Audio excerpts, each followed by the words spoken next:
ஷினி மாதாஜி, சொல்லுங்க மாதாஜி. இருக்க மாதாஜி. உங்களை நான் வந்து லைவ் போகுதா இப்போ? போகுது மாதாஜி. போகுது. நான் உங்களை திருப்பி போஸ்ட் அசைன் பண்றேன். ஆ லீவ் ஆகி நான் மட்டும் ஜாயின் பண்றேன் திருப்பி. நீங்க ஸ்கிரீன் ஷேர் பண்ணுங்க. ஓகே மொபைல்ல மாதாஜி. மொபைல்ல இருந்தாலும் பரவாயில்ல. ஓகே மாதாஜி, பண்றேன் மாதாஜி. இல்ல நானே ஸ்கிரீன் ஷேர் பண்ணவா?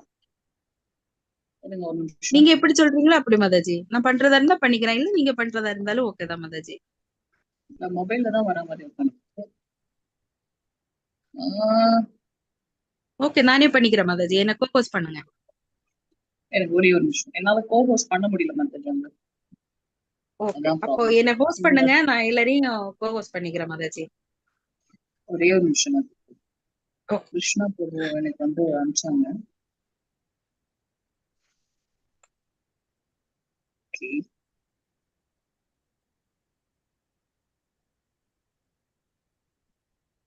ஹரே கிருஷ்ணா ஹரே கிருஷ்ணா கிருஷ்ண கிருஷ்ண ஹரே ஹரே ஹரே ராம ஹரே ராம ராம ராம ஹரே கிருஷ்ண கிருஷ்ண கிருஷ்ண.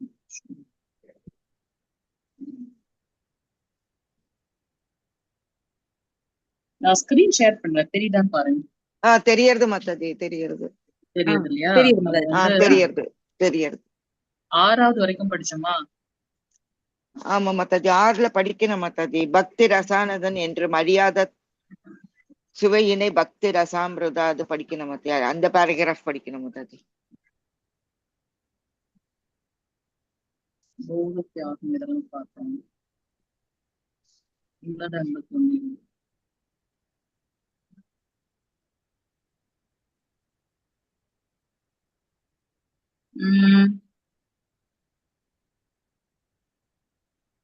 இந்த 13th பேஜ் மாதாஜி. பழைய புக்ல 6th பேஜ் மாதாஜி. இது ஃப்ரெஷ் புக்ல எதுன்னு தெரியல மாதாஜி எனக்கு. சரி, ஓகே. அதுல இதுதானே பக்தி ரசத்தின் என்றும் அழியாத சுவைனை. அதுல இருந்தா மாதாஜி, அதுல இருந்தா நம்ம ஸ்டார்ட் பண்ணலாம். Okay okay. யாராவது வாசிங்க பார்க்கலாம். ஒருத்தர வாசிங்க. யார் வாசிக்கிறீங்க? நான் வாசிக்கிட்டேன் மாதாஜி. ட்ரை பண்றேன். வாசிங்க. பக்தி ரசத்தின் என்றும் அறியாத சுவையினை பக்தி ரசாமிருத சிந்துவை படிக்கும்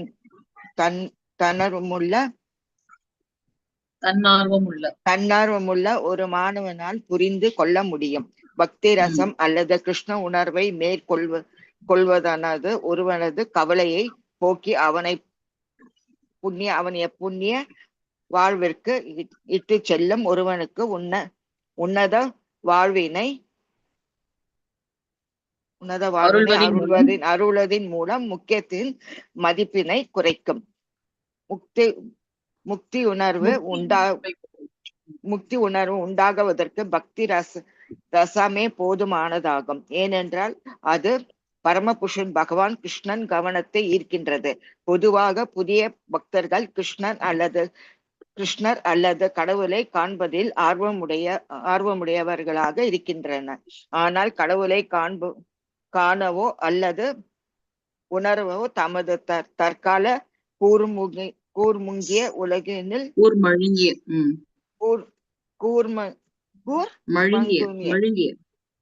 உலகில் புலன்களால் முடியாது. பக்தி ரசாமிருத சிந்துவில் பரிந்துரைக்கப்பட்டிருக்கும் பக்தி தொண்டு முறையானது ஒருவனை அவனது வாழ்க்கை நிலையிலிருந்து ஆன்மீக நிலைக்கு படிப்படியாக உயர்த்தும். சோ நம்ம போன கிளாஸ்ல இருந்தே நம்ம பார்த்துட்டு பௌதிகமான இன்பங்கள் தான் வந்து பாத்தீங்கன்னா தற்காலிகமானது. இந்த லோகத்துல நாம அனுபவிக்கக்கூடிய அனைத்துமே தற்காலிகமானது. பக்தி என்பது அப்படி கிடையாது. நம்ம பக்தியில எந்த நிலையில போறோமோ நம்மளுடைய அடுத்த பிறவில அது தொடரும் அப்படின்னு பாக்குறோம். பக்தர்கள் வந்து விமுக்தியை தான் விரும்புறாங்க, முக்தியை கூட விரும்புறது இல்ல. பகவானுடைய திருப்பாதங்களுக்கு எப்பொழுதும் பக்தி தொண்டு செய்து கொண்டே இருக்கணும்ன்றதுதான் அவங்களுடைய பாவமாக இருக்கு. அதுதான் நம்ம வந்து இங்க பாக்குறோம். சோ பக்தி ரசத்தின் என்றும் அழியாத சுவையினை பக்தி ரசாமிர்த சிந்துவை படிக்கும் தன்னார்வமுள்ள ஒரு மாணவனால் புரிந்து கொள்ள முடியும். பக்தி என்பது என்ன, அதனுடைய ஆழத்தை இந்த பக்தி ரசாமிர்த சிந்துவை படிக்கும்போது ஒரு மாணவனால புரிந்து கொள்ள முடியும் அப்படின்றத நம்ம பாக்குறோம். சோ இங்க வந்து பாத்தீங்கன்னா பக்தி ரசம் அல்லது கிருஷ்ண உணர்வினை மேற்கொள்வது அப்படின்றது என்ன அப்படின்னா, அது மட்டும்தான் நம்மளுடைய அனைத்து கவலைகளையும் போக்கி உன்னதமான ஒரு வாழ்க்கைக்கு நம்ம இட்டு செல்லும். எது நம்ம வந்து எப்படி பகவான் நிரந்தரமானவர், அது போல இந்த ஜீவாத்மாவும் நிரந்தரமானது.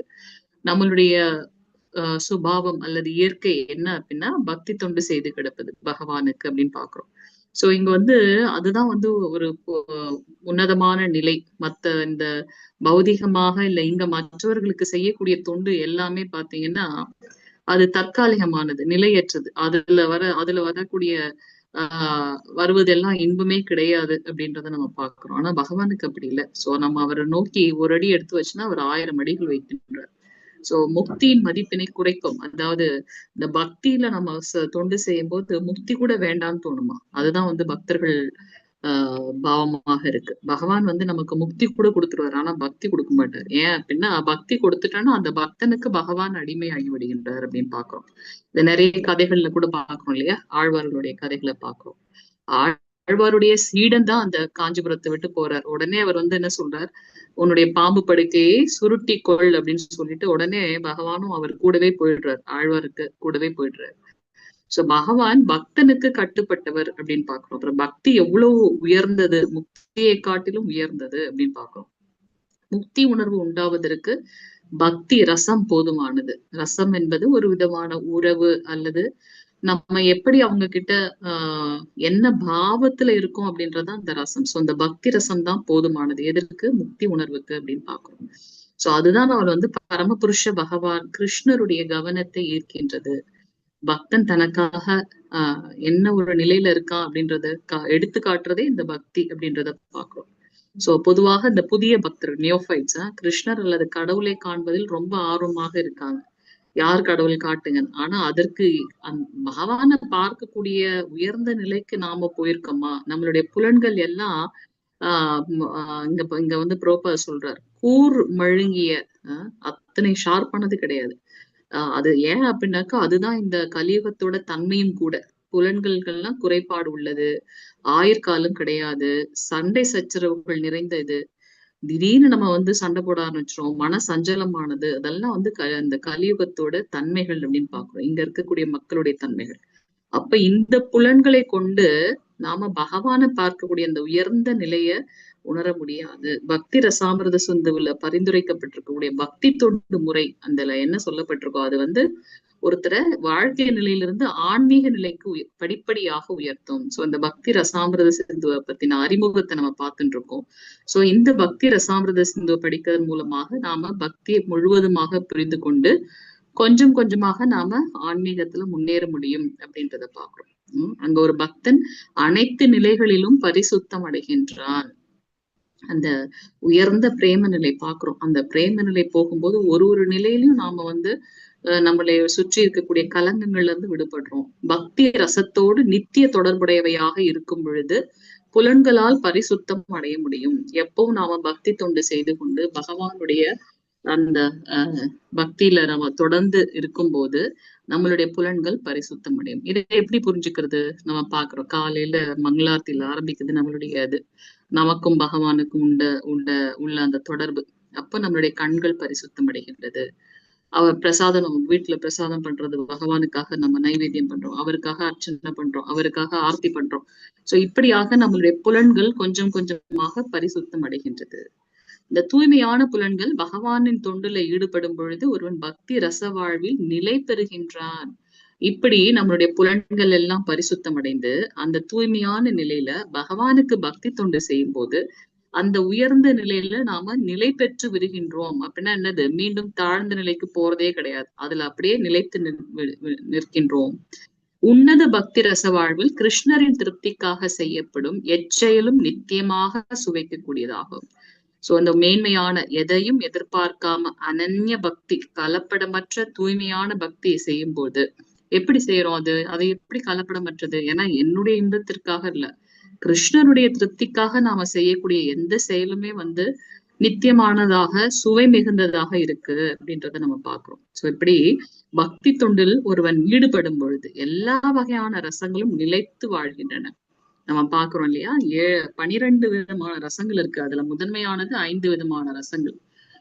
சாந்த ரசம், தாசிய ரசம், சக்கிய ரசம், வாத்சல்ய ரசம், மாதுரிய ரசம். சோ இந்த 5 விதமான ரசங்கள் மேலோங்கி இருக்கு. சோ ஆரம்பத்துல நம்ம ஒருத்தர் ஆச்சாரியர் அல்லது ஆன்மீக குருவோட வழிகாட்டுதன் கீழே ஒழுங்குமுறை விதிகளுக்கு ஏற்ப பயிற்சி அளிக்கப்படுகின்றான். அதனாலதான் சாதனா பக்தி என்பது மிக மிக முக்கியமானது. பிரபுபாதர் நமக்கு அருளிய அந்த 4 ஒழுக்க விதிமுறைகளை ஃபாலோ பண்ணணும். என்னென்ன 4 ஒழுக்க விதிமுறைகள் சொல்லுங்க பாக்கலாம் யாராவது? ஹரே கிருஷ்ணா. பேசுறது கேக்குதா? ஹரே கிருஷ்ணா. மாதாஜி, பிரபுஜி, ஹரே கிருஷ்ணா.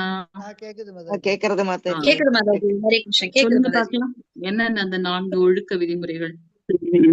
மது, மங்கை, மாது, சூது. மது, மாது, சூது, இன்னொன்னு புலால் உண்பது தவிர்த்தல். ஒரே அடியில் முடிச்சுட்டாங்க மாதாஜி. மது அருந்த கூடாது, புலால் உண்பதை தவிர்க்கணும், சூது இருக்க கூடாது, தகாத பாலுறவு கூடாது. இதை தவிர்த்து நமக்கு பிரபுபாதர் என்ன கொடுத்திருக்கார்? 16 மாலைகள் ஜபம் செய்வது, பகவானுடைய அர்ப்பணித்து அந்த பிரசாதத்தை ஏற்றுக்கொள்வது, பக்தர்களுடைய சங்கத்துல இருந்து நாம சாஸ்திரங்களை படிக்கணும். இப்ப நம்ம பண்றது எல்லாமே பகவத்கீதை, பாகவதம் தினமும் நமக்கு கிளாஸ் எல்லாம் போயிட்டு இருக்கு. உங்களோட குரூப்லயும் அதை சர்க்குலேட் பண்றாங்க. ஸோ அதெல்லாம் நம்ம பார்க்கணும் அப்படின்னு பார்க்கணும்.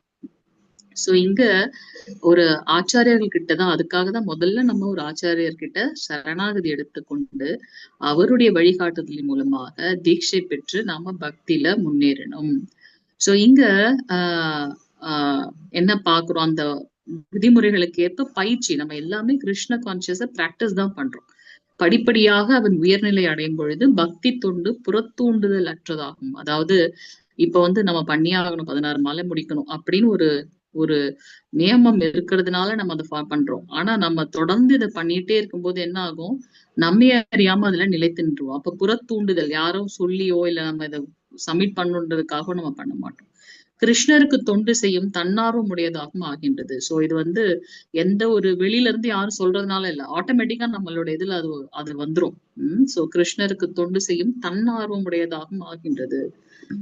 எப்படி நம்ம ஒரு தாய்க்கு சொல்லி தர வேண்டிய அவசியம் இல்லை. குழந்தைய எப்படி பசியாற்றுறதோ அல்லது குழந்தைய எப்படி பாதுகாக்கணும்னு சொல்லி தர வேண்டியது, அது தன்னால வந்துடும். அது போல நம்ம பிராக்டிஸ் பண்ண பண்ண பண்ண நமக்கு இந்த கிருஷ்ண உணர்வு அல்லது பக்தி மார்க்கம் தன்னால வந்துவிடும். யாரும் அங்க புறத்தூண்டுதல் எதுவும் தேவையில்லை, வெளியில இருந்து யாரும் சொல்லணும்ன்ற அவசியம் அல்ல.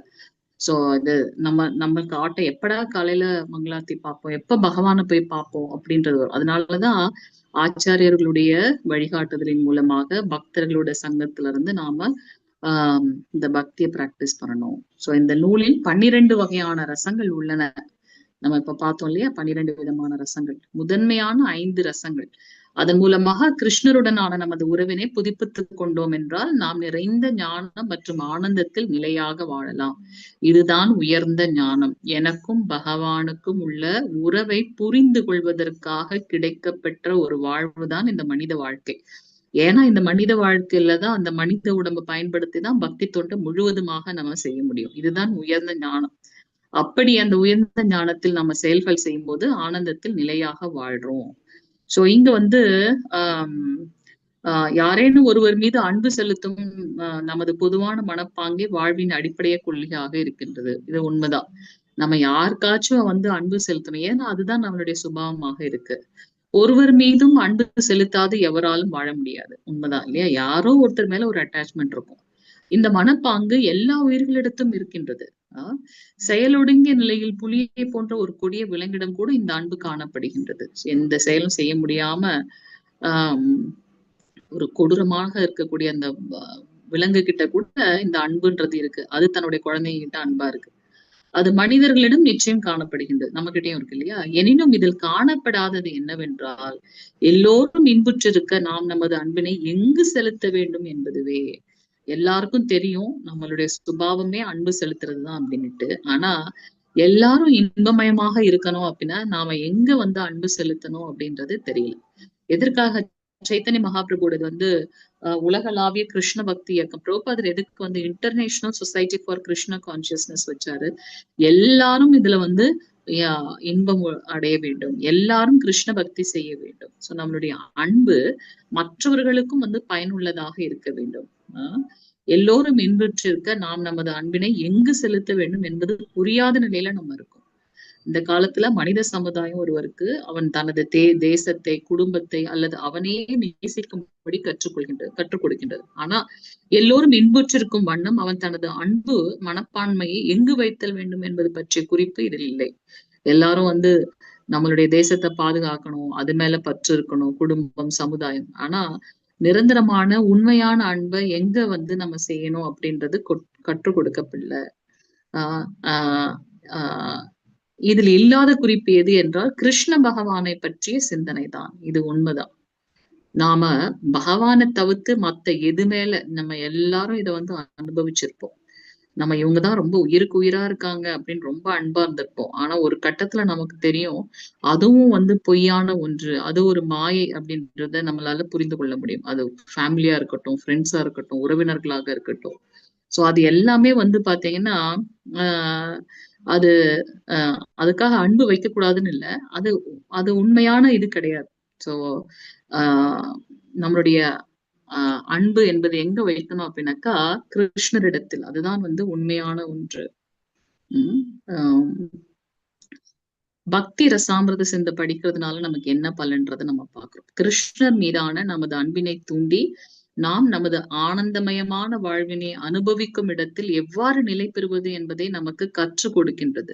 சோ இந்த பக்தி ரசாமிரத சிந்து நமக்கு வந்து யாரு உண்மையான அன்பு நமக்கு செலுத்துறாங்க, எப்படி அவர் மேல அன்பு செலுத்த வேண்டும், அதனால் நாம் பெற வேண்டிய பயன் என்ன அப்படின்றத நமக்கு சொல்லி கொடுக்குது.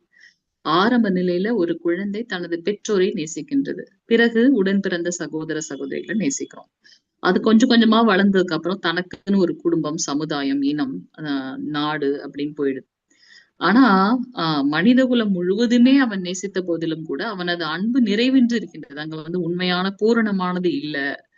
பரம பாசத்துக்கு உரியவர் யார் என்று நாம் அறியும் வரை அந்த அன்பு மனப்பாங்கு அரைகுறையாகவே நிரப்பப்பட்டதாக இருக்கின்றது.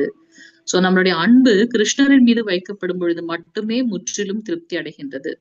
இதுதான் வந்து பக்தி ரசாமிரத சிந்துவோட சாரமாக இருக்கு. அது இந்த 5 விதமான உன்னதமான ரசங்கள்ல நாம் எவ்வாறு கிருஷ்ணர் மீது அன்பு செலுத்த முடியும் அப்படின்றத நமக்கு போதிக்கின்றது. அதனாலதான் பக்தி ரசம் பக்தி ரசாமிருதம், ரசம் அமிர்தம் அப்படின்னு சொல்லப்பட்டிருக்கு.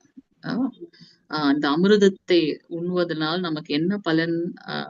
நித்தியமான ஒரு ஆனந்தத்தை அனுபவிக்க முடியும். ஒளி அல்லது காற்று எவ்வாறு விரிந்து பரவுகின்றதோ அது போல நமது அன்பும் விரிவடைகின்றது. ஆயினும் அது எங்கே முடிகின்றது என்பது நமக்கு தெரியாது. எங்கேயோ ஆரம்பிக்குது, எங்க முடியுதுன்னு தெரியாது. கிருஷ்ணர் மீது அன்பு செலுத்தும் எளிய முறையின் மூலம் உயிர்கள் மீதும் நாம் அன்பு செலுத்தலாம் என்னும் விஞ்ஞானத்தை பக்தி ரசாமிரத சிந்து நமக்கு உபதேசிக்கின்றது. ஏன்னா பகவான் மீது செய்யக்கூடிய அன்பு, அவரே எல்லா உயிர்களிடத்திலும் பரமாத்மாவாக இருக்கார். அப்ப அவர் மேல அன்பு வச்சிருக்கோம் அப்படின்னாக்கா எல்லாரையும் அந்த நிலையில தான் நம்ம வச்சு பாக்குறோம். இவருக்குள்ளேயும் பகவான் இருக்கார். அப்ப அங்க வேற்றுமைகள் இருப்பதே கிடையாது. ஆட்டோமேட்டிக்கா நம்ம என்ன பண்றோம், எல்லார் மேலயும் அன்போட இருக்கும் அப்படின்றத நம்ம இங்க பார்க்கலாம்.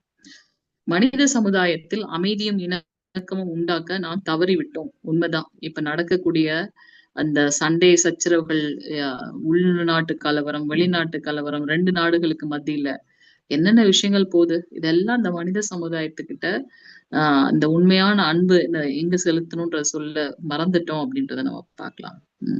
இந்த ஐக்கிய நாடு சபை போன்ற மாபெரும் முயற்சியின் மூலமும் கூட நாம் தோற்றுத்தான் போய்விட்டோம். இப்போ அதுதான் போயிட்டு இருக்கு. ஏன்னா சரியான வழிமுறையினை நாம் அறியவில்லை என்பதே ஆகும். யார் மேல எப்படி செய்யணுன்றது தெரியல நமக்கு. அந்த முறை மிகவும் எளிமையானதே, ஆனால் அதனை ஒருவன் மிக்க பொறுமையுடனும் புரிந்து கொள்ள வேண்டும். பக்தி ரசாமிரத சிந்து மனிதர்கள் அனைவருக்கும் முழுமுதற் கடவுளான கிருஷ்ணர் மீது அன்பு செலுத்தும் எளிமையான முறையை நமக்கு எவ்வாறு நிறைவேற்றுவது அப்படின்றத போதிக்குது. பகவானை எப்படி நேசிக்கலாம் அப்படின்றத நமக்கு கற்றுத் தருகின்றது. எல்லா உயிர்களையும் உடனடியாகவும் ஒரே சமயத்தில் நேசிப்பது நமக்கு மிக மிக எளிதாகும் எப்போ இந்த உயர்ந்த ஞானத்தை பெறும்போது. அதனால இந்த பக்தி ரசாமிர்த படிக்கும் போது உன்னதமான ஞானம், அந்த ஞானத்தின் மூலமாக எப்படி பக்தி செலுத்துவது, எல்லா உயிர்களிடத்திலும் அன்பு காட்டுவது, அதனால ஆனந்தமயம். இங்க வேருக்கு நீர் பாய்ச்சுவது போல வயிற்றுக்கும் உணவிடுவது போன்றதும் ஆகும். எப்படி எப்ப பகவானுக்கு பக்தி தொண்டு செய்கின்றோமோ, அவருக்கு திருப்தி அடைவதற்கு உண்டான செயல்களை செய்கின்றோமோ, அப்ப எல்லாருமே இன்பம் அடைகின்றார்கள் அப்படின்றத நம்ம பார்க்கலாம். அது எப்படின்னா, ஒரு செடி இருந்தா செடி நம்ம தண்ணி எங்க ஊத்துவோம்? வேர்லதான் ஊத்துவோம் இல்லையா? அது போல பகவானை திருப்திப்படுத்தோம்னா எல்லாமே திருப்தி பெற்றது போல. வயிற்றுக்கு சாப்பாடு போடுறதுனால வாய் வழியாக நம்ம எடுத்துக்கொள்ளக்கூடிய உணவு வயிற்றுக்கு தான் போகுது. அப்படி போறது மூலமாக மற்ற வேதியியல் மாற்றங்களுக்கு உட்பட்டு இந்த உடலுக்கு தேவையான சக்தி முழுவதுமே கிடைக்க பெறுகின்றது. அது தவிர்த்து நம்ம கண்ணுக்கோ இல்ல வேற ஏதாவது உறுப்புகளுக்கோ நம்ம உணவிட முடியுமா? முடியாது. சோ அது மாதிரி சரியான மூலத்திடம் சரியான பாசத்தை நாம அன்பை செலுத்தணும் அப்படின்றத நம்ம இங்க பார்க்கலாம். நம்ம ஒவ்வொருவரும் அறிந்த உண்மை. அதனால இந்த வயிற்றுக்கு உணவிடுவது இல்ல வேருக்கு நீர் பாய்ச்சுவது ஒரு பிராக்டிக்கலான ஒரு விஷயம். அது பழக்கத்திலயும் இருக்கு, அது உண்மைதான். சோ எதையேனும் உண்ணும் பொழுதோ அல்லது உணவிடும் பொழுதோ அச்செயலின் காரணமாக உண்டான சக்தியானது உடல் முழுவதும் உடனடியாக பரப்பப்படுகின்றது என்பது நாம் அனைவரும் நன்கு அறிந்தது. எப்படி வயிற்றுக்கு போற சாப்பாடு உடல் முழுவதும் சக்தியை கொடுக்குது, அது போல வேருக்கு பாய்ச்சக்கூடிய நீர் அந்த தாவரத்துக்கோ அல்லது மரத்துக்கோ தேவையான சக்தியை கொடுக்குது அப்படின்றத நம்ம பார்க்கிறோம். அது போல பகவானை திருப்திப்படுத்தினா அனைத்து ஜீவராசிகளும் திருப்தி அடைகின்றது. மரத்தின் ஒவ்வொரு பகுதியிலும் நீர் பாய்ச்சுவதோ உணவளிப்பதோ சாத்தியமற்றது. ஒவ்வொருத்தரையும் நம்ம பார்க்க முடியாது. அதனால நாம ஒரே ஒரு மூலத்திடம் அளிக்கக்கூடிய அன்பானது அனைவருக்கும் பகிர்ந்தளிக்கப்படும். பக்தி ரசாமிர்த சிந்து ஒரே ஒரு மின்விசை பொறியை தட்டுவதன் மூலம் உடனே எல்லா பொருட்களும் எல்லா விடங்களும் எவ்வாறு பிரகாசம் அடைகின்றன என்பதை நமக்கு போதிக்கும். இதெல்லாம் நம்ம பிராக்டிக்கலான ஒரு விஷயம் தான். ஒரு இடத்துல இருந்து நம்ம சுவிட்ச் போடுறோம் அப்படின்னாக்கா அது எல்லா இடத்துக்கும் எங்க நம்ம ஒளி பெற வைக்கிறதுக்காக கனெக்ட் பண்ணிருக்கோமோ அதை அங்கெல்லாம் நமக்கு வெளிச்சம் கிடைக்குது. அது போல பக்தி வாழ்க்கையோட உண்மையான நோக்கம் என்ன அப்படின்னாக்கா பகவானை திருப்திப்படுத்துறது. எப்படி பக்தி தொண்டு அவர் நாம செய்யக்கூடிய பக்தி தொண்டுனாலதான் அவர் திருப்தி அடைகின்றாரானா அப்படி கிடையாது. பகவான் சுயம் பிரகாசம், அவர் சுதந்திரமானவர், தண்ணில் அவரை திருப்திப்படுத்தணும்னு. இதன் மூலமாக நாம நம்மளுடைய புலன்களை தூய்மைப்படுத்தி நம்மளுடைய கர்மாக்களை தூய்மைப்படுத்தி பகவான் இடத்துல மீண்டும் போய் சேர்றதற்கான ஒரு வாய்ப்பு தான் இந்த மனித உடல். அதை நாம முதல்ல புரிந்து கொள்ள வேண்டும். நாம நித்தியமாக வைகுண்ட லோகத்துல பகவானுக்கு பக்தி அவரை போலவே நானும் அனுபவிக்கணும்னு நினைச்சதுனால நாம இங்க கஷ்டப்பட்டு இருக்கோம். அப்ப இதுல இருந்து விடுபட்டு நாம மேல போகணும். அதுக்கு என்ன பண்ணணும்? பக்தி தொண்டு செய்யணும். நம்முடைய கர்மங்களை தூய்மையாக்கி கொள்ள வேண்டும். எப்படி? பக்தி தொண்டு செய்வதன் மூலமாக. சோ உலகில் தேவைகளை பெற்று இன்றைய மனித சமுதாயம் வசதியாக வாழ்வதில் பெருமளவில் முன்னேறி இருக்கின்றது, உண்மைதான். ஆனா நாம கொஞ்சம் கூட அதுல வரக்கூடிய மகிழ்ச்சி எல்லாம் நிரந்தரமானதா அப்படின்னாக்கா அப்படி இல்லை. இப்போ நம்ம என்ன பண்றோம், உடனே பார்ட்டி, ஏதாவது ஒரு விஷயம் நடந்துச்சுன்னா பார்ட்டி அப்படின்னு பண்றோம். அதுல எவ்வளவு காசு நம்ம செலவழிக்கிறோம், என்ன மாதிரியான உணவு நம்ம சாப்பிடணும்னு ஆசைப்படுறோம் அந்த நாக்கை திருப்திப்படுத்துறதுக்காக. ஆனா அதுல என்ன மாதிரியான சாப்பாடு எப்படி பண்ணிருப்பாங்கன்னு தெரியாது. அதை எடுத்துக்கொள்வதன் மூலமாக நமக்கு வரக்கூடிய உபாதைகளும் என்னன்னு நமக்கு தெரியாது. அது ஒரு பெரிய மகிழ்ச்சின்னு நினைச்சுட்டு இருக்கோம். ஆனா அது உண்மையான மகிழ்ச்சியானா அப்படி இல்லை. சோ இந்த உலகியல் சார்ந்த இன்பங்கள் எல்லாமே நிரந்தரமானது கிடையாது அப்படின்றத நாம இங்க பாக்குறோம். ஆயினும் நாம் மகிழ்ச்சியுடன் இல்லை. காரணம், நாம் முக்கியமான ஒன்றை விட்டு விடுகின்றோம். வாழ்க்கை வசதிகள் மட்டுமே நாம் மகிழ்ச்சியுடன் இருக்கிறதுக்கு போதுமானவே கிடையாது. நாம இருக்கக்கூடிய இந்த கம்ஃபர்ட் ஜோனு இதெல்லாமே திருப்தி கொடுக்குதானா? ஒரு திருப்தி கொடுக்கறது இல்லை. நமக்குன்னு ஒரு ஃபேமிலி, வீடு, காரு இதெல்லாம் நான் திருப்தி அடைஞ்சிட்டேன்னா இல்லையே. ஏதோ ஒரு வெற்றிடம் இருக்கதா இருக்கே. அது எது திருப்தி, அது எது ஃபுல்ஃபில் பண்ணும் அப்படின்னாக்கா இந்த கிருஷ்ண உணர்வு. இதற்கு சிறந்த உதாரணம் உலகின் வளமிக்க நாடான அமெரிக்கா. உலக அகத்திற்கான அனைத்து வசதிகளும் உடையதாக இருந்த போதிலும் வாழ்வில் முற்றிலும் குழப்பமும் வெறுப்பும் உடைய ஒரு மனித ஜாதியை அது உருவாக்கி கொண்டிருக்கின்றது. அதுவும் இப்ப என்ன சொல்றதுன்னே தெரியல. ஆர்டிபிஷியல் இன்டெலிஜென்ஸ் சொல்லிட்டு அது புகாத இடமே கிடையாது. என்ன என்ன மாதிரியான விஷயத்துக்கு நம்ம போக போறோம்னு தெரியல. இந்த கால்குலேட்டர் வர்றதுக்கு முன்னாடி ரொம்ப அழகா நம்ம வந்து எல்லாத்தையும் அந்த கணிதம் அப்படின்றது, கணிதையல் வந்து அவ்வளோ ஒரு கைப்பட்ட பழக்கமா இருந்தது நமக்கு. இப்ப வந்து பாத்தீங்கன்னா அந்த கால்குலேட்டர் வந்தப்ப கொஞ்சம் கொஞ்சமா போச்சு. இப்ப எல்லாத்தையுமே வந்து இந்த ஏஐ வந்து முறியடிக்கக்கூடிய விஷயமாக இருக்கு. சோ இந்த சமூகம் எதை நோக்கி போகுது அப்படின்றதே ஒரு பெரிய கேள்விக்குறியா இருக்கு. சோ இந்த இந்த இந்த விஷயங்கள்லாம் வந்து பார்த்தோம்னா நம்ம முன்னேறோம் அப்படின்னு சொல்லிட்டு உலகளாவிய விஷயத்துல நம்ம போற பௌதிகமான முன்னேற்றம்னு சொல்லிட்டு போறது வந்து அது உண்மையான முன்னேற்றமே கிடையாது. எது வந்து நம்மள இந்த பிறப்பு இறப்பு சுழற்சியில இருந்து விடுவிக்கின்றதோ அதுதான் வந்து உண்மையான முன்னேற்றம் அப்படின்றத நம்ம பாக்குறோம். சோ இங்க இங்க வந்து வளர்ந்த நாடு அப்படின்னு சொல்றோம். ஆனா அங்கதான் சூசைடல் இதெல்லாம் ரொம்ப அதிகம். கலாச்சாரம் வளர்ந்த நாடுன்னா எல்லாத்துலயும் உயர்ந்து இருக்கணும் இல்லையா? கலாச்சாரங்கள் மற்ற விஷயங்கள் எல்லாமே வந்து பாத்தீங்கன்னா அங்க வேறுபட்டு இருக்கு அப்படின்றத நம்ம இங்க பார்க்கலாம். பக்தி ரசாமிர்த சிந்துவில் விதிக்கப்பட்டிருக்கும் பக்தி தொண்டு கலையை அக்குழப்பமற்ற மனிதர்கள் கற்றுக்கொள்ள வேண்டும் என்று நான் இதன் மூலம் வேண்டுகின்றேன். பிரபுபதர் சொல்றார். சோ இந்த ஏன்னா அவரு அங்க போய் தான் இதை எஸ்டாப்ளிஷ் பண்றார். இந்தியால இருந்து சொல்லும் போது யாரும் மதிக்கல. அப்ப வெளிநாட்டு போய் அமெரிக்கா, ஏன்னா அது சொல்லும் போது எல்லாரும் கேட்பாங்க அங்க வளர்ந்த நாடு அப்படின்னு. அங்க இருக்கவங்களை வந்து பக்தர்களா மாற்றி அவர்களை மீண்டும் இந்தியாவுக்கு கொண்டு வந்தார் பிரபுபாதர். சோ பிரபுபாதர் வந்து பாத்தீங்கன்னா எவ்வளவு அழகா சொல்றாரு பாருங்க. என்ன ஒரு போல்ட்னஸ் பாருங்க. தைரியமா சொல்றார். வளர்ந்த நாடு அமெரிக்கா, எல்லா வசதிகளும் இருக்கு. ஆனா அது எப்படிப்பட்ட மனித சமூகத்தை கொண்டிருக்கின்றது? முற்றிலும் வெறுப்பும் கொண்ட மனித வர்க்கத்தை கொண்டிருக்கின்றது அப்படின்னு பாக்குறோம். ஹிப்பீஸ் அப்படின்றத நம்ம பார்க்கலாம். சோ அந்த குழப்பமுற்ற மனிதர்கள் கற்றுக்கொள்ள வேண்டிய விஷயம் இந்த பக்தி ரசாமிர்த சிந்துல இருக்கு அப்படின்னு பிரபுபாதர் கொடுக்கிறார். அதனால் அவர்கள் இதயங்களில் சுழன்று கொண்டிருக்கும் இதயங்களில் கனன்று கொண்டிருக்கும் வாழ்வின் நெருப்பானது, கனகனன்னு இருக்கு அந்த நெருப்பு, உடனே அணைக்கப்படும் என்பதில் நான் உறுதியாக இருக்கின்றேன். இந்த பக்தி ரசாமிர்த சிந்துல இருக்கக்கூடிய விஷயங்கள் அவங்களுடைய வாழ்க்கையை அழகு செய்யும். நமது அதிருப்தியின் மூல காரணம் வாழ்க்கை முறையில் நாம் மிகவும் முன்னேறி இருந்த போதிலும் கூட நமக்குள்ளார உறங்கி கொண்டிருக்கக்கூடிய அந்த நமக்கும் பகவானுக்கும் உள்ள அந்த உறவு அப்படின்றத புரிஞ்சுக்காம இருக்கிறதுனால ஒரு பூரண திருப்தி இல்லாம நம்ம இருக்கோம். பக்தி ரசாமிர்த சிந்து படிக்கிறதுனால உலகில் நாம் பக்தி தொண்டில் முழுமையாக ஈடுபட்டு எப்படி வாழலாம், இந்த லோகத்துல இருந்தாலுமே எப்படி வாழலாம் என்பதற்கான காரிய சாத்தியமானதாக குறிப்புகளை நமக்கு அளிக்கின்றது. அதன் மூலமாக இம்மை மறுமைகளில் உள்ள நமது அனைத்து இச்சைகளையும் தீர்த்து வைக்கின்றது. நம்மளுடைய ஒவ்வொருத்தருடைய நிலைக்கும் என்னுடைய பூர்வ ஜென்ம பலன் அப்படின்றத நாம புரிந்து கொண்டோம் என்றால் நமக்கு நம்ம நினைக்கிற இவ்வளவு கஷ்டமா இருக்கே அப்படின்றதுலாம் கஷ்டமாவே இருக்காது.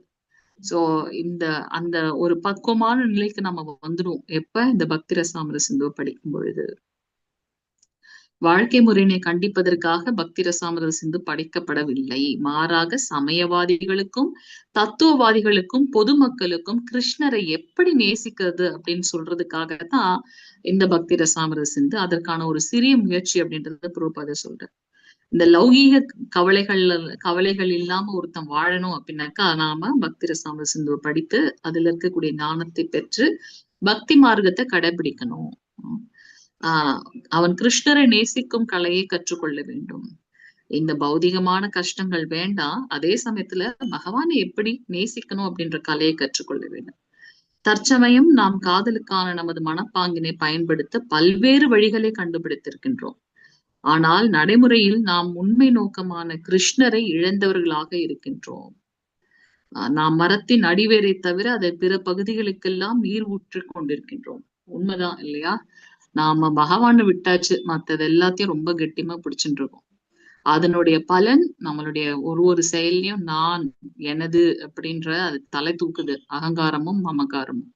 அதனால மீண்டும் மீண்டும் பிறப்பு இறப்பு சுழற்சியில நாம உழந்துட்டு இருக்கோம்.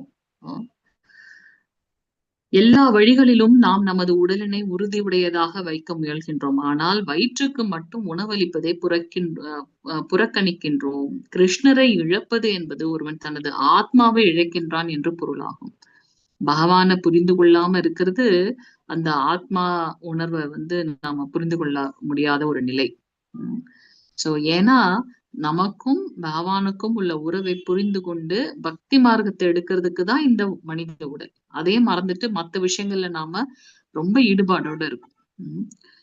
ஒருவன் காலையில் தன்னை காண்கின்றான் என்றால் அவன் சூரிய உதயத்தையும் கூட காண்கின்றான் என்றே பொருளாம். சூரிய ஒளியை காணாத ஒருவனால் தன்னை காண முடியாது, உண்மைதான். ஆனா நம்ம சூரியனை மறந்துடுறோம். நம்மளை பத்தின விஷயங்களை மட்டும் பார்த்துட்டு இருக்கோம். அது போல கிருஷ்ணரை நாம உணரல அப்படின்னாக்கா அது ஒரு ஆத்ம உணர்வு பற்றிய கேள்விக்கு இடமே இல்லை அப்படின்றத நம்ம பாக்குறோம். சோ இங்க கிருஷ்ண பக்தி இயக்கத்தில் இப்போது ஈடுபட்டிருக்கும் மனிதர்களுக்காகவே பக்தி ரசாமிர்த சிந்து குறிப்பாக இயற்றப்பட்டிருக்கின்றது.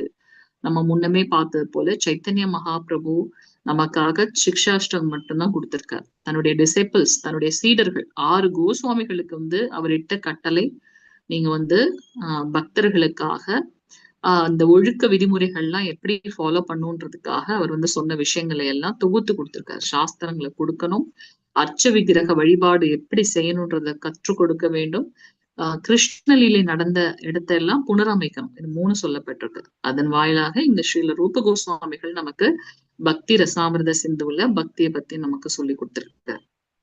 இதுல நான் சொன்னது போல முதல் அத்தியாயம் மட்டும்தான் பார்ப்போம். 19 சாப்டர் இருக்கும். முதல் பகுதி 1 அப்படின்னு இருக்கு, அதுல 19 சாப்டர், அதை மட்டும் பார்ப்போம்.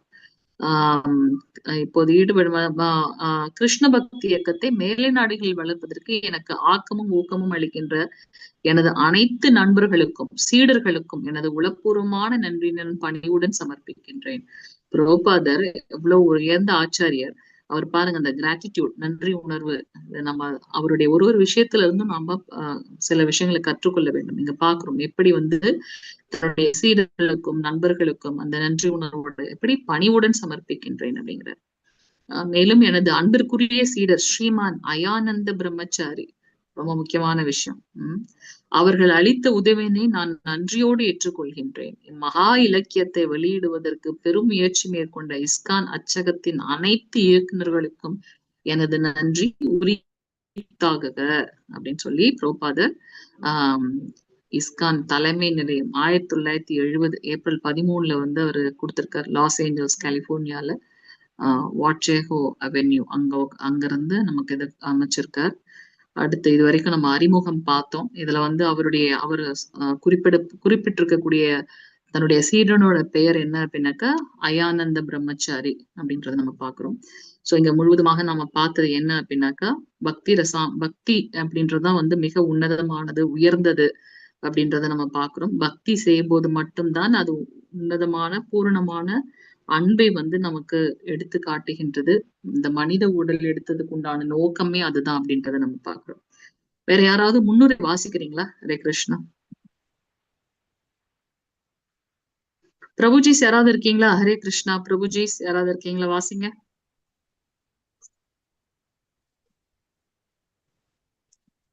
ஹரே கிருஷ்ணா.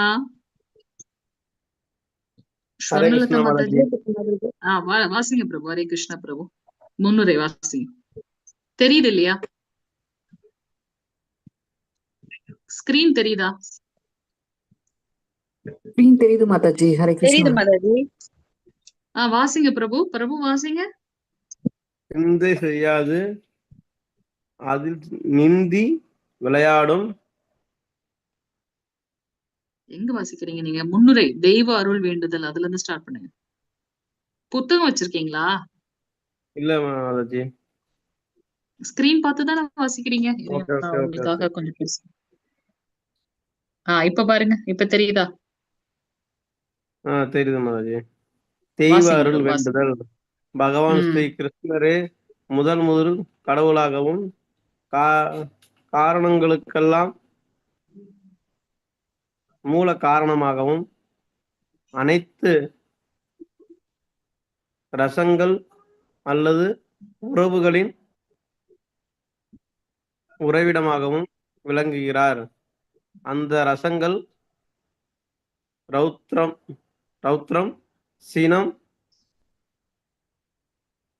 அற்புதம், ஆச்சரியம்,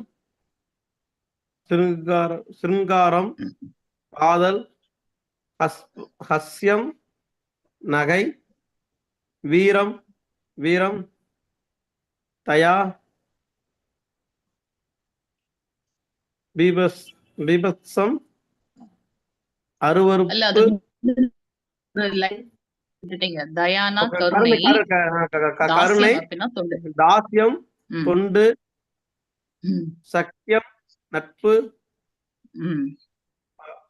பயானகம், அச்சம், பிரதட்சம், அருவருப்பு, சாந்தம், அமைதி, வாத்சல்யம், பாசம், எல்லா என்று அழைக்கப்படுகின்றன. அவர் நிறைவான கவர்ச்சிகரமான வடிவமுடையவர். Okay, thank you. அவரது ஈர்க்கின்ற விஸ்வரூபம் மற்றும் உன்னத ரூபங்களினால் அவர் தாரகா,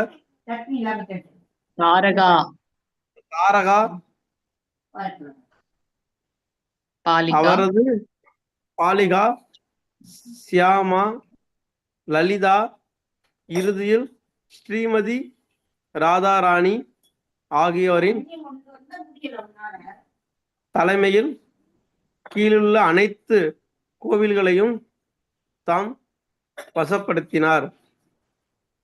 ஹரே கிருஷ்ண பிரபு, தேங்க்யூ பிரபு. சார், நம்ம வந்து பிரம்ம சம்ஹிதையில என்ன பாக்குறோம்? முதல் ஸ்லோகம், ஈஸ்வர பரம கிருஷ்ண சச்சிதானந்த விக்கிரக அநாதிராதிர் கோவிந்த சர்வ காரண காரணம். பகவான் ஸ்ரீ கிருஷ்ணரே மூல முழுமுதற் கடவுள்.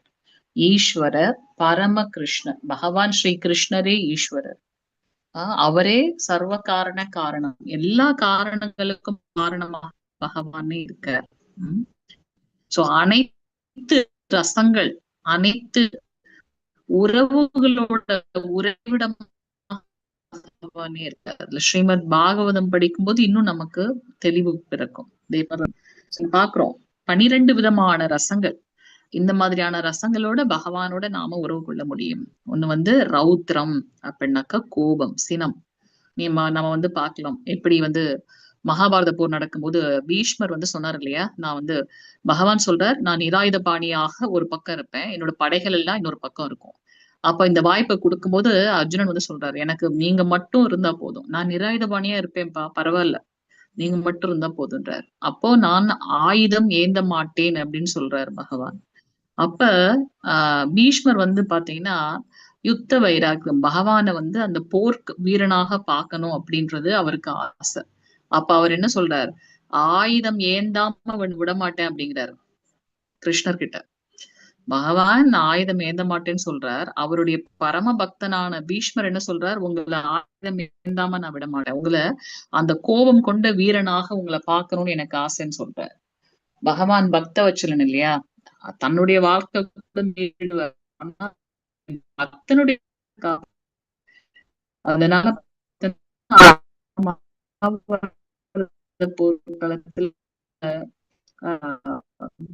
அர்ஜுனனை வந்து மூச்சையாக்கி விட்டுறாரு, மயக்கம்.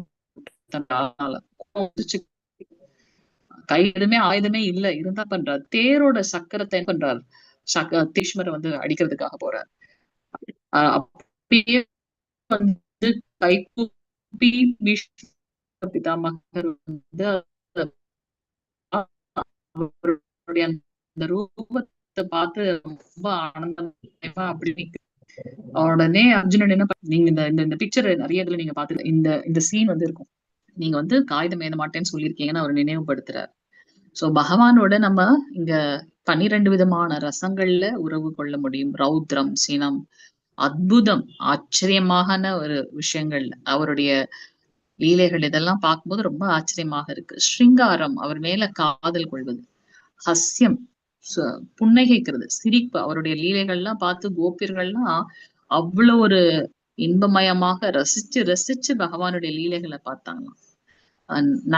நகைத்தல் சொல்றோம் இல்லையா, புன்னகை, சிரிக்கிறது.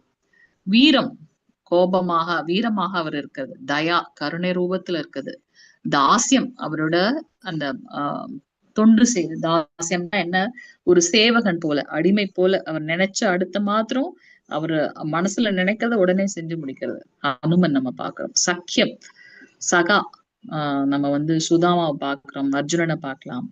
பயானகம் அச்சம், அவரை பார்த்து பயம், யாருக்கு பயம் நம்ம பாக்குறோம், கம்சன், கம்சன் கீழே எத்தனை அசுரர்கள் அரக்கி பூத்தனால ஆரம்பிச்சு அவங்க எல்லாமே வந்து என்ன ஆச்சு, பகவான் மேல ரொம்ப பயத்தோட இருந்தாங்க. யாரு கம்சன் அப்படின்னு பாக்குறோம், கம்சன் சிசுபாலன் எல்லா அசுரர்களுமே. பிபத்சம் அருவருப்பு, சாந்தம் அமைதி, வாத்சல்யம் பாசம் என்று அழைக்கப்படுகின்றது. இதை நம்ம எப்படி புரிஞ்சுக்கிறது, பிபத்சம் அருவருப்பு இதெல்லாம் நம்ம எப்படி புரிஞ்சுக்கிறது அப்படின்னா, ஸ்ரீமத் பாகவதத்திலயும் அதை கோட் பண்ணிருக்கு ஸ்லோகத்துல. என்ன சொல்லப்பட்டிருக்கு, பகவானுடன் 5 விதமான உறவுகளின் மூலமாக நாம வந்து நம்மளுடைய உறவை புதுப்பித்துக் கொள்ள முடியும் அப்படின்னு சொல்லப்பட்டிருக்கு. அதுல வந்து பாத்தீங்கன்னா ஒண்ணு இந்த பயம், அதுக்கப்புறம் வந்து அந்த சினம் அல்லது வெறுப்பு அப்படின்றத நம்ம பார்க்கணும். அந்த வெறுப்பு தான் இங்க அருவருப்பு.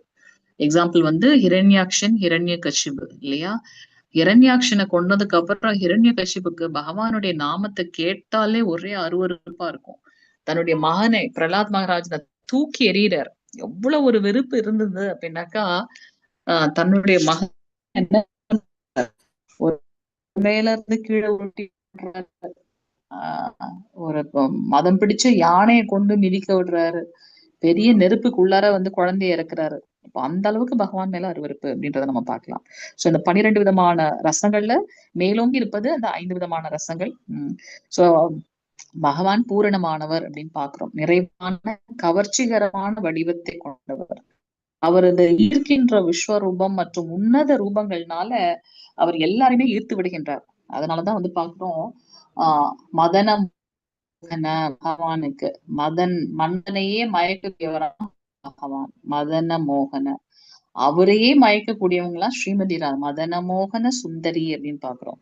சோ இங்க பகவான் என்ன பண்றார், அவ்வளவு கவர்ச்சிகரமானவர். அவருடைய ஈர்க்கின்ற விஸ்வரூபம் மற்றும் உன்னத ரூபங்கள்னால அவர் யாரெல்லாம் ஈர்த்திருக்கின்றார் அப்படின்னா, தாரகா, பாலிகா, ஷியாமா, அஷ்ட சகிகள் அப்படின்னு பாக்குறோம் இல்லையா, அந்த ஸ்ரீமதி ராதாராணிமாக்கு சேவை செய்யக்கூடிய சகா சகி சொல்றோம், அஷ்ட சகிகளை வந்து அவர் ஈர்த்திருக்கின்றார். இறுதியாக ஸ்ரீமதி ராதாராணிமாவையும் அவரு தன் பகவான் நமக்கு அருள் புரியட்டும். அவ்வருளே தெய்வ திரு ஸ்ரீமத் பக்தி சித்தாந்த சரஸ்வதி கோஸ்வாமி பிரபுபாதர் அவரால் ஊக்குவிக்கப்பட்ட பக்தி ரசாமிருத சிந்து என்னும் இந்நூலை ஆக்கும் பணியில் ஏற்படும் இடர்களை கலையும். சோ இங்க வந்து பக்தி நம்மளுடைய பிரபுபாதருடைய பக்தி சித்தாந்த சரஸ்வதி கோஸ்வாமிகள் அவங்களுமே வந்து வியாக்கியானம் எழுதியிருக்காங்க பக்தி ரசாமிருத சிந்து. சோ அவருடைய கருணையினால, பகவானுடைய கருணையினால தன்னுடைய குருவை வந்து அங்க கோட் பண்றாரு பாருங்க பிரபுபாதர். அவங்களுடைய ஆசீர்வாதத்தால இதை இயற்றக்கூடிய பணியில இருக்கக்கூடிய இடர்கள் எல்லாம் அப்படின்னு சொல்றாரு. இங்க வந்து ஸ்ரீல ரூப கோஸ்வாமி பிரபுபாதர் மற்றும் ஸ்ரீல பக்தி சித்தாந்த சரஸ்வதி கோஸ்வாமி அவர்களுடைய தாமரை செலுத்துகின்றேன் அப்படிங்கிறார் பிரபுபாதர். சோ பக்தி ஸ்ரீமதி ஸ்ரீல பக்தி சித்தாந்த சரஸ்வதி கோஸ்வாமிகள் வந்து வியாக்கியானம் கொடுத்ததுல இருந்து சுருக்கமாக நம்ம புரிஞ்சுக்கிற அளவுக்கு பிரபுபாதர் வந்து கொடுத்திருக்கின்றார் அப்படின்றத நம்ம இது வந்து ஹெவியான சப்ஜெக்ட் இருந்தாலும் பிரபுபாதர் நமக்காக அதை சிம்பிளிஃபை பண்ணி கொடுக்க ட்ரை பண்ணியிருக்காரு, நம்ம கொடுத்திருக்காரு, நம்ம அதை முயற்சி பண்ணலாம்.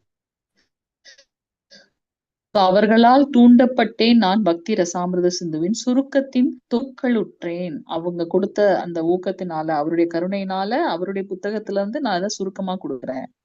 500 வருடங்களுக்கு முன்பு இந்தியாவில் உள்ள மேற்கு வங்காளத்தில் ஸ்ரீ சைத்தன்ய மகாபிரபு கிருஷ்ண பக்தி இயக்கத்தை தோற்றுவித்தார், நமக்கு தெரிஞ்சதுதான்.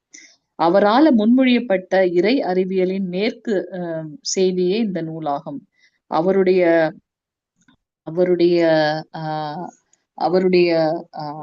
செய்திதான் இது, எப்படி வந்து பக்தர்கள் பக்தி செய்யணுன்றது கொடுக்கப்பட்டிருக்கு.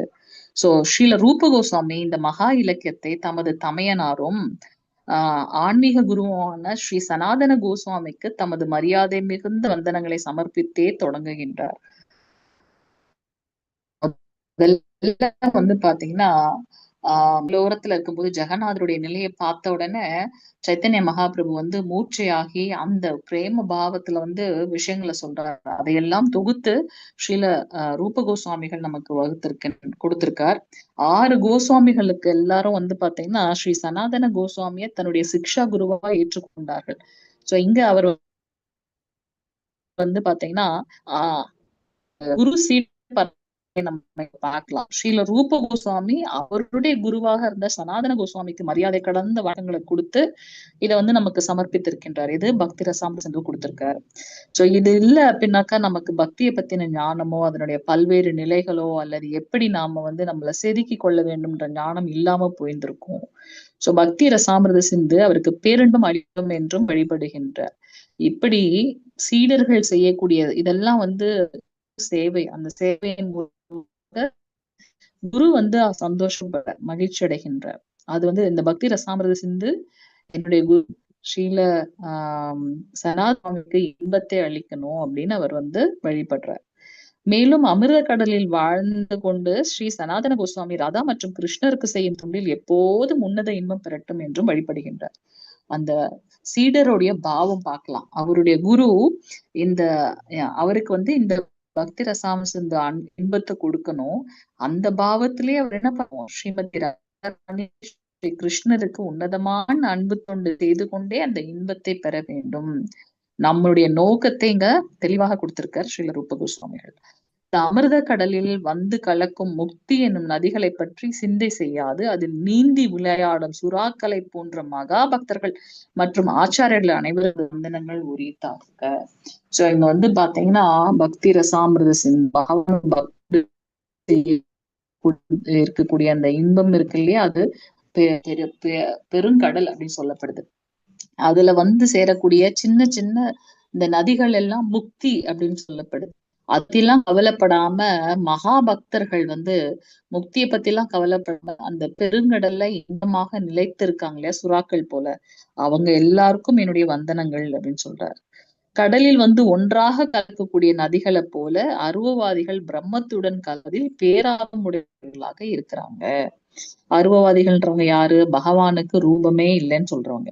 அந்த பிரம்ம ஜோதியில் ஐக்கியமாகதான் அவங்களுடைய நோக்கமாக இருக்கு.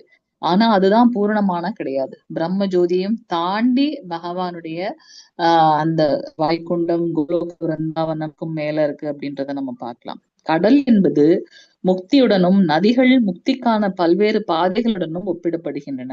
ஆனா அந்த கடல்ல கலக்கக்கூடிய நதிகளில் வாழ்பவர்கள் அருவவாதிகள். இன்னும் நதியினில் இருப்பது போல் கடலினுள்ளும் எண்ணற்ற நீர்வாழ் உயிர்கள் இருக்கின்றன என்பதை அவர்களுக்கு தெரியாது. எப்படி நதியில வந்து நிறைய உயிர்வாழிகள் இருக்கு, மீன்ல இருந்து மற்ற எல்லா நீர்வாழிகளும் இருக்கே, அது போல கடல்லையும் வந்து இந்த மாதிரி நிறைய உயிர்வாழிகள் இருக்கு. சோ அந்த நதிகள்ல வாழக்கூடியவங்க வந்து பாத்தீங்கன்னா அருவவாதிகளுக்கு ஒப்பிடப்படுகின்றார்கள். எது பூரணம் அப்படின்னாக்கா அந்த பெருங்கடல் பகவானுடைய இந்த ஆனந்தமயமான கடல், அதுல பக்தர்கள் இன்பத்தோடு இருக்காங்க அப்படின்றத நம்ம பார்க்கலாம். சோ கடலில் வாழும் சுறாக்கள் அதில் வந்து கலக்கும் நதிகளை பற்றி கவலைப்படுறதே கிடையாது. பக்தர்கள் பக்தி தொண்டு கடலினுள் நித்தியமாக வாழ்ந்து கொண்டிருக்கின்றார்கள். சோ பக்தர்கள் எப்பவும் ஆனந்தமயமாக இருக்கிறதுக்கு காரணம் இந்த பக்தி தொண்டு எனும் கடல். அவர்கள் நதிகளை பத்தி எண்ணமும் கிடையாது அவங்களுக்கு. தூய பக்தர்கள் எப்போதும் பகவானுடைய உன்னத அன்பு தொண்டு என்னும் கடலுனில் இருப்பதனால் அவர்கள் மெல்ல மெல்ல வந்து கடலில் கலக்கும் நதிகளோடு ஒப்பிடப்படும் பிற செய்வது இல்லை. மற்ற விஷயங்கள்ல அவங்க போக்கஸ்டா இருக்கிறதே கிடையாது. பகவானுடைய பக்தி தொண்டு மட்டும்தான் அவங்களுடைய நோக்கமாக இருக்கு. ஓகே,